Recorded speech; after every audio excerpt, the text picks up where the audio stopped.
Hi friends, good morning. எல்லோரும் எப்படி இருக்கீங்க? இன்றைக்கான வீடியோ என்ன தெரியுமா? இது வந்து நாங்கள் ராம்நாட் போனப்போ எடுத்த வீடியோ. இது என் ஹஸ்பண்ட் மொபைல்லேருந்து எடுத்தனால நான் வாய்ஸ் ஓவர் கொடுத்துட்ருக்கேன். இது நாங்கள் ராம்நாட் போகிறப்ப அங்கே வழியில் ஒரு கிராமம் இருந்துச்சு, அங்கே பார்த்த வீடியோ தான் இது. இது என்னென்னா கடல் நீரை வந்து எப்படி வந்து உப்பு வந்து தயாரிக்கிறாங்க அப்படின்றது தான். ஒரு ஃபஸ்ட்டு முறை என்னென்னா ஆவியாக்குதல் முறை, இன்னொன்று என்னென்னா காய்ச்சி வடிகட்டுதல் முறை. நம்ம இப்போ பார்க்குறது வந்து ஆவியாக்குதல் முறை. இந்த ஆவியாக்குதல் முறை வந்து எப்படி பண்ணுவாங்கன்னா, கடல் நீரை வந்து ஒரு களிமண், ஆழமற்ற களிமண் குளத்துலையோ இல்லைன்னா ஒரு கான்கிரீட் இடத்துலையோ நம்ம வந்து உப்பு தண்ணியை வந்து அதில் ஊற்றி வச்சுருவாங்க. அதாவது கடல் நீரை வந்து ஊற்றி வச்சுருவாங்க.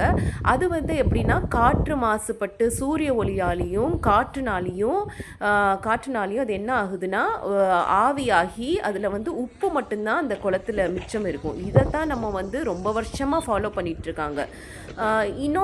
இன்னொரு முறை என்னென்னா அது காய்ச்சி ஆவியாக்குதல் முறை. அது வந்து ஃபேக்ட்ரிஸில் அந்த மாதிரி தான் நம்ம வந்து அதெல்லாம் பண்ணுவாங்க. இப்போ பார்த்தீங்களா, இதில் எவ்வளோ உப்பு வந்து அவங்க எப்படி சேர்த்து வச்சுருக்காங்க. இது வந்து அவரோட ஃபோன் எடுத்தனால ரொம்ப கிளாரிட்டியாக சூப்பராக இருக்குது. இந்த வீடியோ உங்களுக்கு